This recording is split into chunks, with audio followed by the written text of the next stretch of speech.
Call to order the work session for the town of New Windsor on February 18th, 2025. Approval of minutes that Dana has emailed out to everybody for the January 21st, 2025 meeting. Do I hear a motion for approval?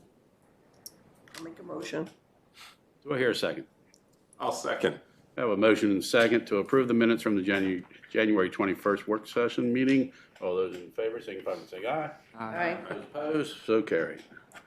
Fiscal year 26 budget. Back. I guess I'm up. We can get it up there on the screen. A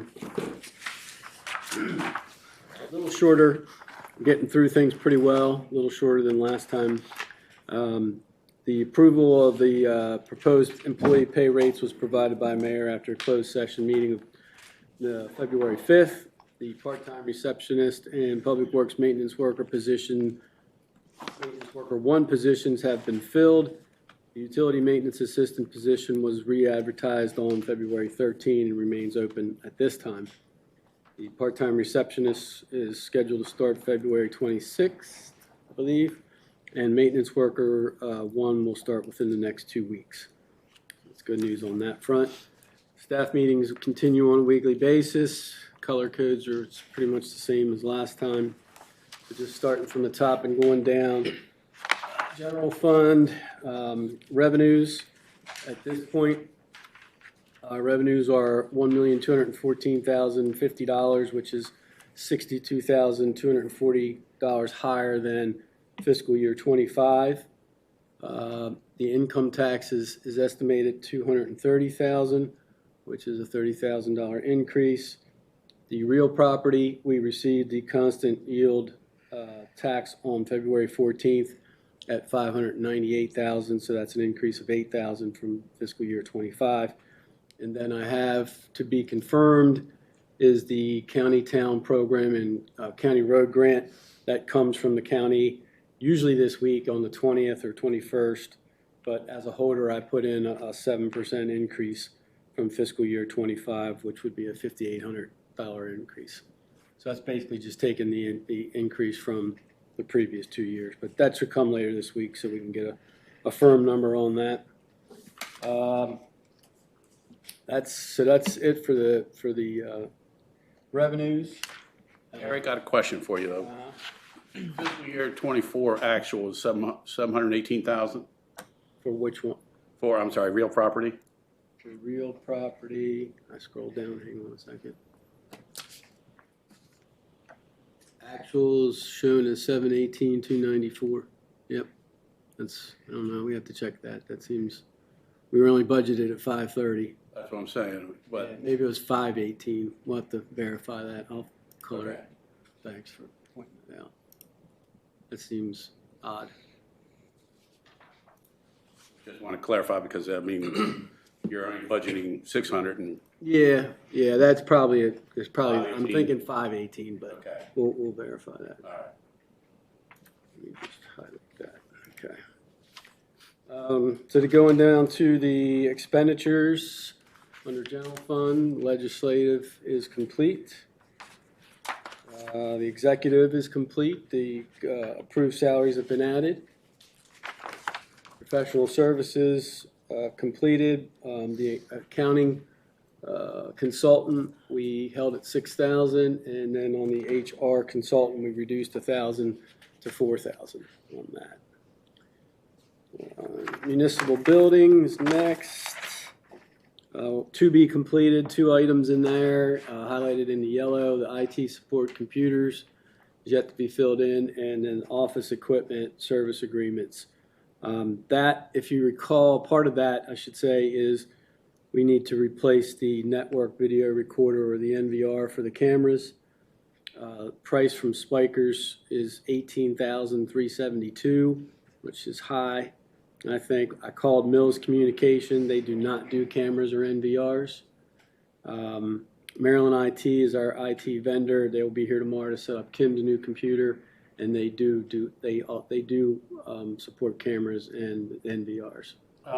You might want to reach out to former council member Steve Farkas.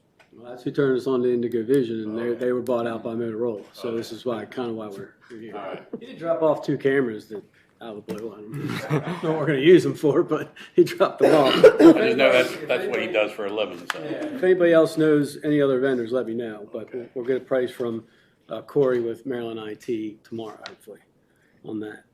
Planning and zoning is complete. Public Works, we completed the items in gray there. Equipment maintenance and repair, we held at 10,000. Gas, diesel, LP gas increased 1,000. David had his hand up. Sorry, Gary, I had. You gotta yell, man. I get on a roll. No, I was going to say, everybody turn the page, and you didn't say it.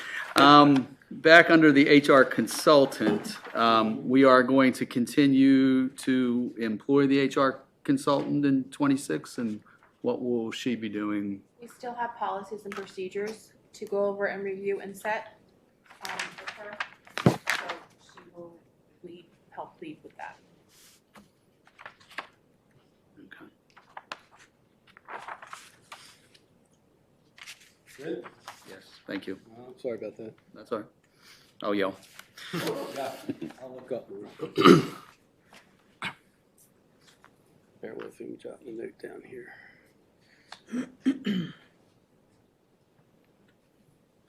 Okay. Municipal building, no, we did that. Public Works. I think we left off on the gas. No, I did that one. Salt, we increased 2,000 on that, and that is for brine solution, which is going to be a requirement, a future permit requirement as part of our MS4. Thank you, MS4 permit with the county. There's going to be a requirement for a certain amount of brine usage, so we're accounting for that in the budget. We're going to buy new equipment then as well? That's the brine is the 2,000 on that is the solution itself, and then yeah, we'll have to budget for a system to disperse it, mounted on, most likely we're thinking the Chevy, probably. 13. Use that for that. Because So it's the brine's brine is really bad. real harsh on metal. So that truck being the oldest one, we could utilize that, and it's pretty rusty. So it'll fit. Rather put it on an older vehicle than a newer one. Now we do have a pre-wet system on the new dump truck. If everyone recalls, based on these regulations, we got ahead of that. And we can actually pre-wet the salt so it sticks to the road better before the storms. So we're thinking ahead and planning ahead. Hoping for no bad weather. Salt snow removal contractor, we held at 3,500. To be completed under Public Works is the capital project reserve line that you see there in yellow. And I've also slashed it and titled it. This is likely going to become a capital reserve transfer to balance the budget.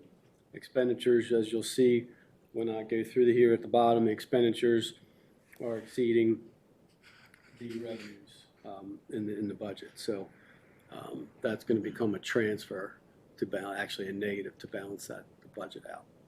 And that's done last as we've done in the past. What else we got? Public safety is complete. Parks are complete. Miscellaneous, now completed the insurance, which is everything but health. That increased 5,100. And then contingency, I bumped it back down to 20,000 just because things were running high. I had it up to 30, but I put it back to 20 for no increase.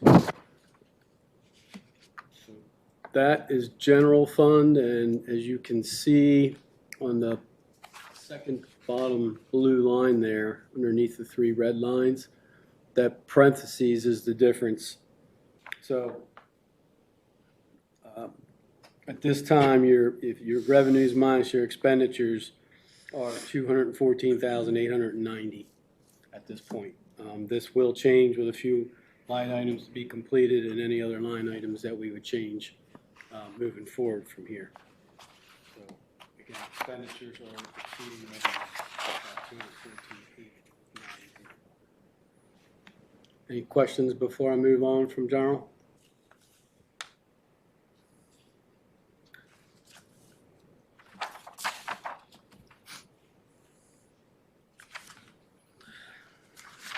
So moving on to enterprise. Revenues are complete at this point. You'll see that total revenues of $1,349,350 are $6,287 lower than FY25. And then moving down to expenditures for water. That's complete, again, except for two line items, which are capital projects for water. I need to go over the 6-year list of capital projects on the water and sewer side with Director Myers and determine the priority projects for fiscal year 26. So that will, those will go in that line, and then again your capital project reserve, which will become enterprise reserve transfer to balance things out. Again, moving on to sewer. Sludge disposal, I mentioned this last time, increased 13,000 due to increased hauling cost and estimated additional gallons hauled for next year. And the capital projects, same thing. We'll be going over those 6-year enterprise fund projects with Director Myers and establishing those priority projects. And same thing on the last line, the transfer to balance. So right now, as it stands, this gets a little early for this, but personnel is complete. So again, your expenditures are exceeding the revenues by the 227,863 in parentheses down there, enterprise fund balance. If you scroll down a little bit farther, there's right there in the middle. I put a total revenue expenditures of that minus 442,752 represents the deficit in both enterprise and general. That's combined. That's where we are at this point. Any questions on enterprise fund?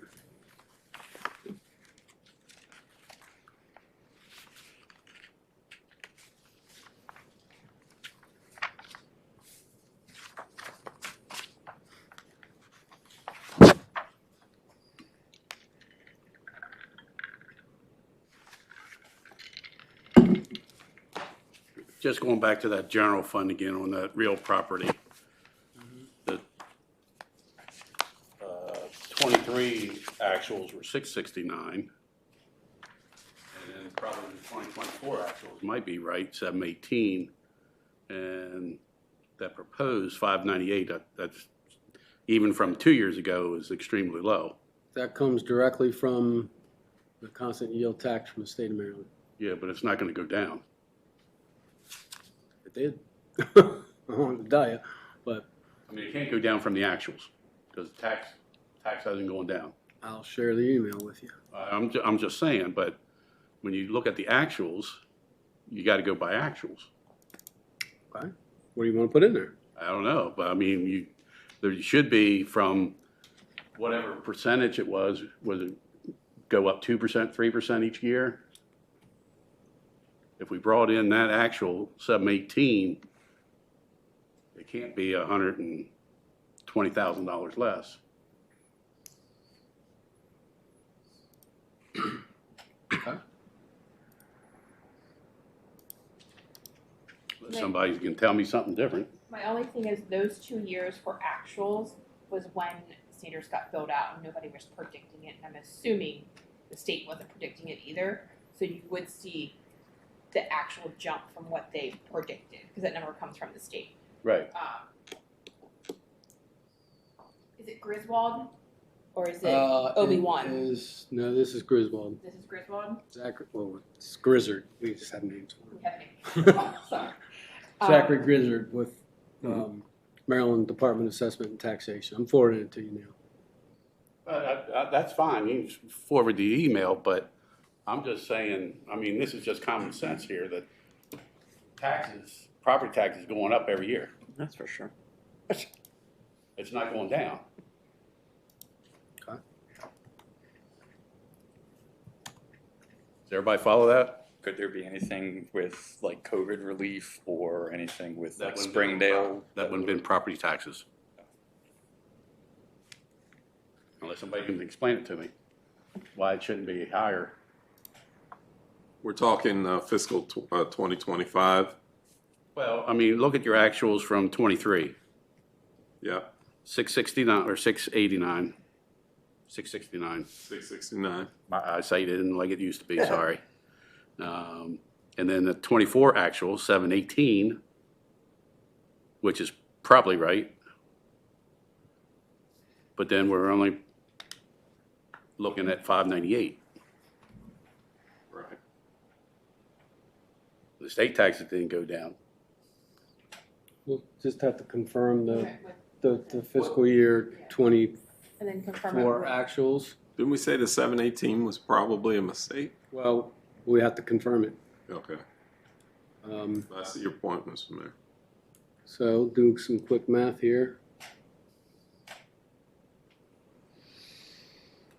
I mean, probably the '24 actuals probably included a few more homes. Can't remember when the last house was built out there, but probably takes a little time to get it on the tax records, doesn't it? It does. Yeah. I mean, I think it reach. Let me double check those two numbers for fiscal year 23 and 24, and then also reach out to him because maybe he's not. I don't know what they have to base it off of that. Right. So maybe he's not taking that into consideration, but we can double check that. If you take let's assume for conversation purposes, the 23 actual and the 24 actuals are accurate. That's a 7.35% increase. Right. But some of that would be based on the annual increase.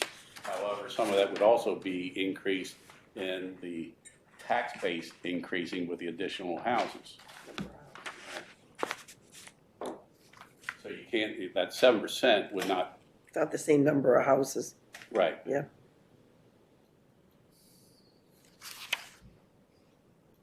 Because I don't know what it went up the last time everything was appraised. Was, This is the year that everything gets appraised. right. So I don't. But what, I mean, from the last 3 years, I don't know, it was like 9% and went up 3% every year. I can't remember. Yeah, that sounds right. But this went up higher, didn't it? 12%? Does that sound right? It was a lot higher, I know that.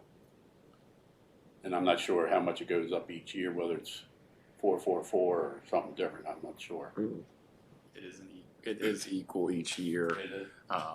Yeah, I don't know what, when I did my tax numbers for the town, it looked like it was about 20% from about 50 properties. Yeah. It's about a 20% increase. Their figures in this email are matching the ones that you guys provided me earlier. I agree that where's the extra from the 718? Yeah. But I guess the official documentation coming from the state is 597.16, and I guess until we see it hit our account, we can wish for it, but we can't guarantee it. Well, it's, I mean, taxes are coming unless somebody does something Right. screwy to us, but just look into that, and I just think that 598 is low.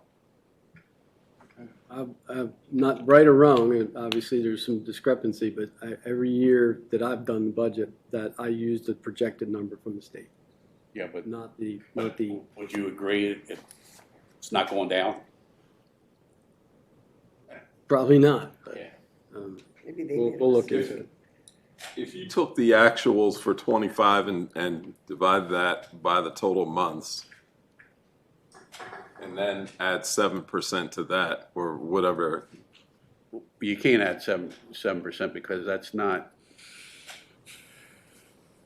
well, like the tax rate goes up, whatever it was, 3%, 2%, whatever it was for each year in the last 3 years.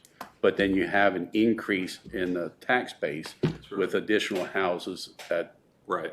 and I don't know how many would have been included in that. I don't know if anybody knows how many houses would have been included in that last bump up when they, Right, so you're saying you can't put a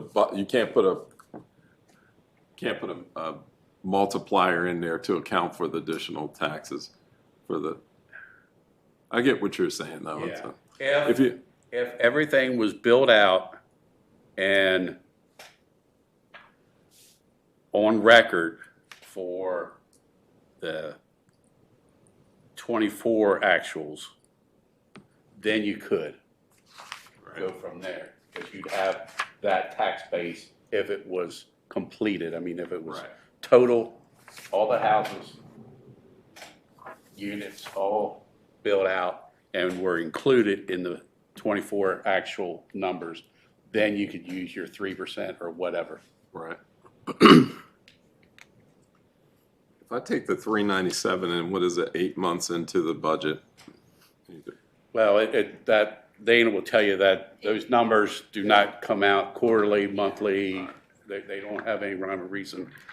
It's not every 3 months. It's not every 4 months. It's like highway user, it's, It's pretty consistent monthly, but that number isn't $50,000 each month. One month it can be 23, the next month it can be fluctuates. 200 and some $1,000.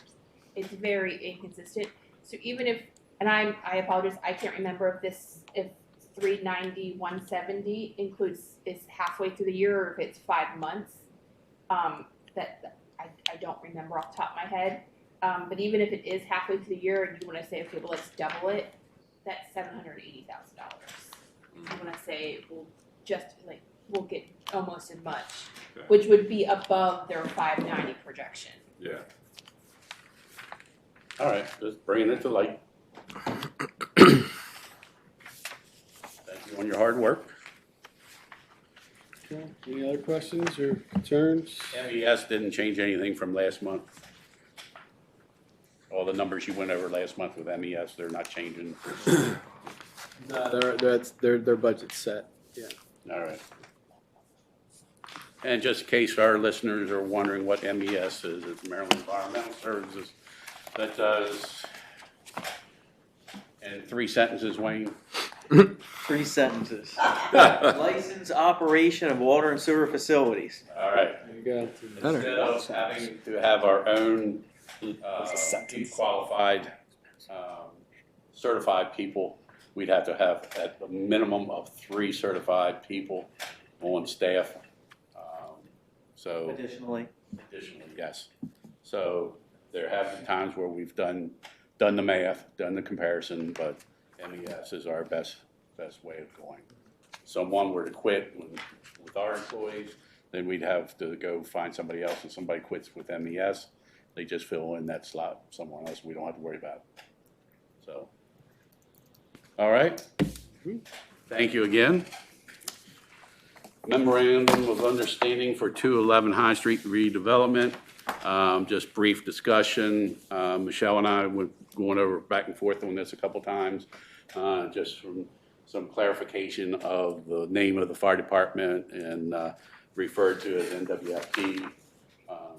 So basically, I don't know if you've taken a look at it, been able to read it or not, but take a look at it, and we'll have it on the agenda for the March Town Council meeting. This is just a draft. Do you know if there's been any further discussion at the fire hall side? No, I wanted to bring it to the town first, since we own the building. Yeah, and no, it would I'm be just our wanting to. MOU for them. They will meet the board of When I get a call directors. from their lawyer, I won't be What's that? surprised. I said, when I get a call from their lawyer, I won't be surprised. Okay. Their board of directors will meet on the 27th, so I'll present it to them at that time. Okay. And if anybody has any comments, email them to me. But we'll discuss it further at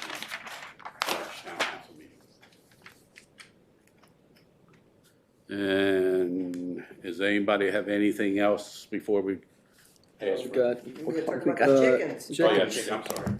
Request to allow poultry in residential areas. All right, y'all may remember that Mrs. Layla Warden came to visit us in, I think, December, could have been a little sooner than that, and requested that we take a look at our code and change it to allow residents to have poultry, chickens in their yards. And I think that what we have now, Attorney Ostrander, correct me, just basically allows it for a limited time for a Like a 4-H kind of or project or something, yeah, or scouts or something like that. So we got some information. Hope everybody had a chance to look at it about what the other communities are doing. Briefly, Westminster and Manchester don't allow this at all.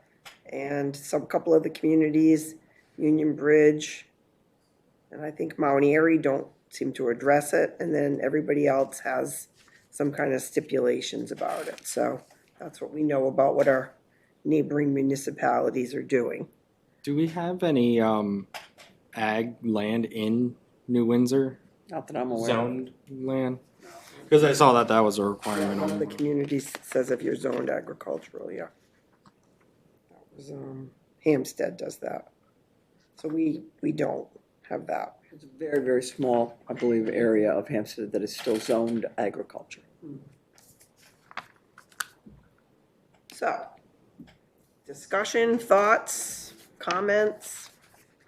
Well, I'll start if I can. I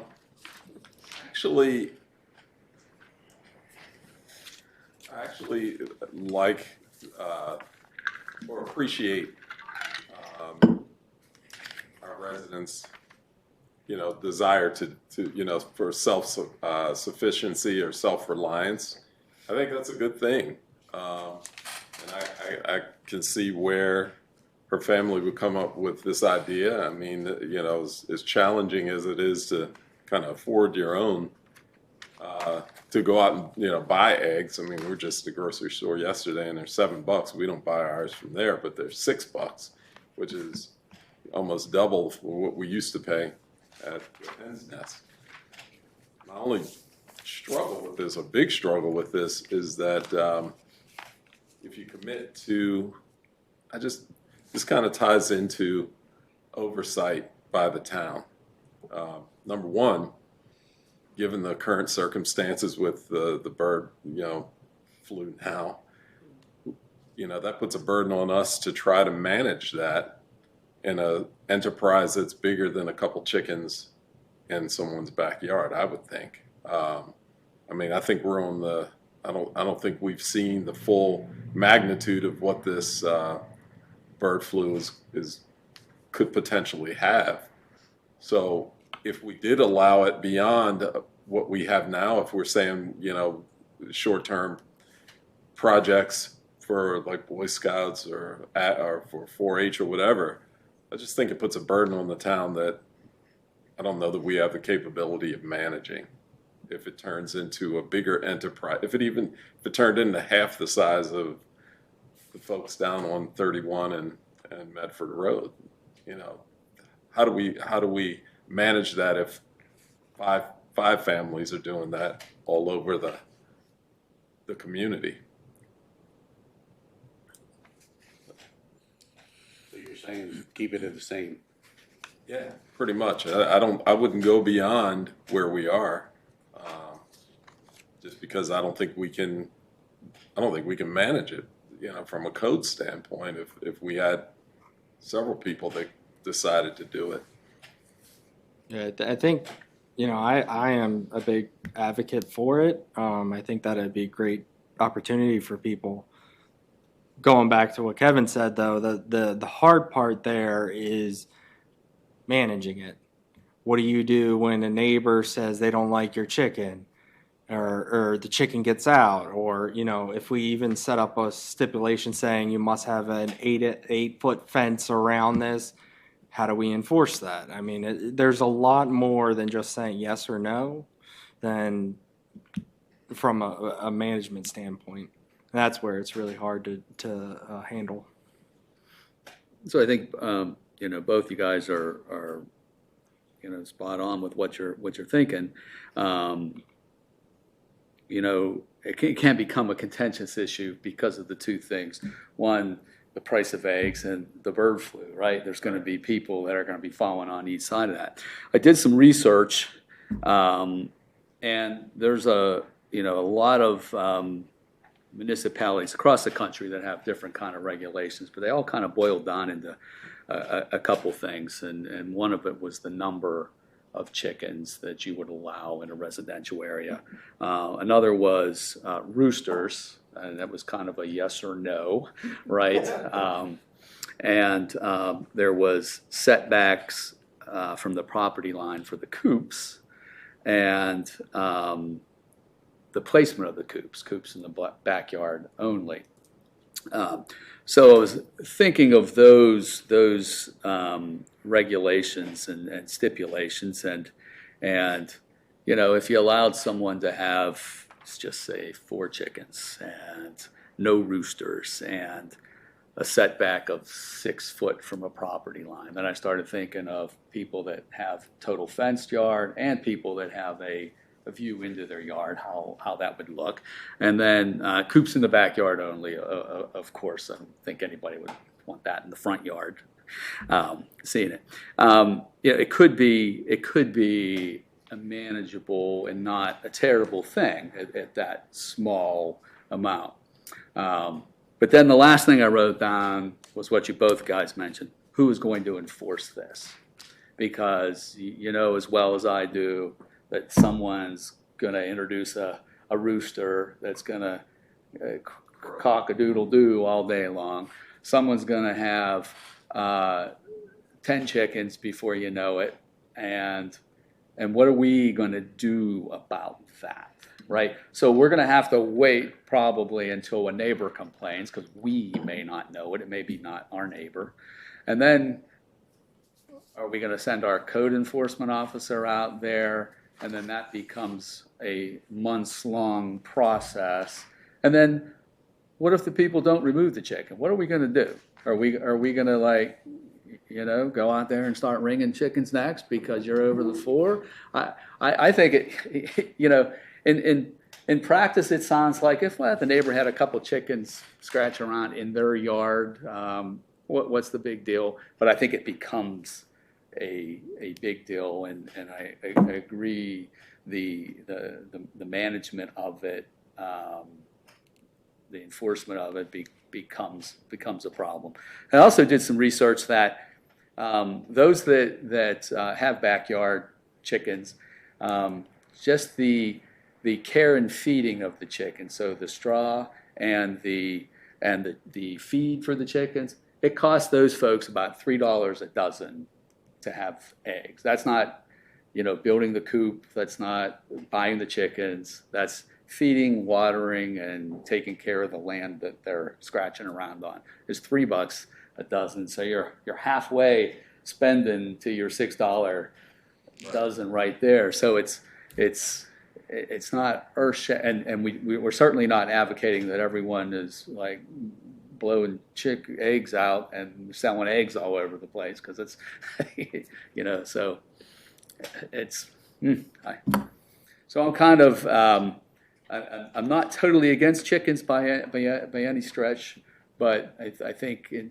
today's environment for the town, the enforcement and considering the bird flu that's kind of prevalent right now, I don't know how the town would really be able to enforce this. Thank you. Mm-hmm. Connor? My family has a history of chickens in the town. My grandparents had the last set of chickens when the town, back in the 70s, I believe, 60s or 70s, said no more chickens. When my grandparents' chickens were done, that was it. I'm against it from a control standpoint and a monitoring standpoint. We have to send somebody around to settle squabbles because there's a fifth chicken or there's 10 chickens. It's very difficult to identify a rooster when they're young. So they're inevitably going to come into the town as people buy them. And we have enough dogs and cats getting out and getting hit that I don't need chickens added to that list. Inevitably, that's going to happen as well, and then that's just one more thing for the town to have to deal with, just town residents have to deal with. So I am against it. You have anything else to add? No, I did want to sort of maybe get our attorney to just comment, because I have a list of things that I also did some research of what potential problems that come from having, the chickens on a property besides the bird flu. And what it always comes down to is what everybody said is enforcing it. So maybe just for people who are listening or maybe watch this later, if somebody calls us up and says, my neighbor's got a rooster, or my neighbor's not cleaning up their chicken manure and now I'm getting rodents or whatever, what would we be able to do about that? Well, it's the same general process as any code violation, which is to say, you would have to do a warning letter, a citation saying this is the section of the code that you're in violation of. Then you have to monitor compliance if there is compliance. If there is not compliance, then the process is to cite them. If they don't pay the citation, you have to file a complaint against them in the district court and have a trial. They have a right to a trial. Also, if they file that they elect to stand trial, you send them a citation and they say, I'm going to stand trial. Then where everybody trots over to district court and there's a trial. There's actually also a possibility of an appeal to the circuit court from a district court jurisdiction hearing. If I can just throw in, I think chickens, I live in the city, I live in a townhouse. I have no interest in chickens, except for dinner. But I have very good friends who have chickens, and they love their chickens, and I don't really get it, but I get it. They also have 4 acres. So their chickens roam around. It's the first time I ever actually learned that there was sense behind the expression when the chickens come home to roost. Because I was at their house and all of a sudden it's dusk and all the chickens are coming along and they're going in their little house. But they have 4 acres.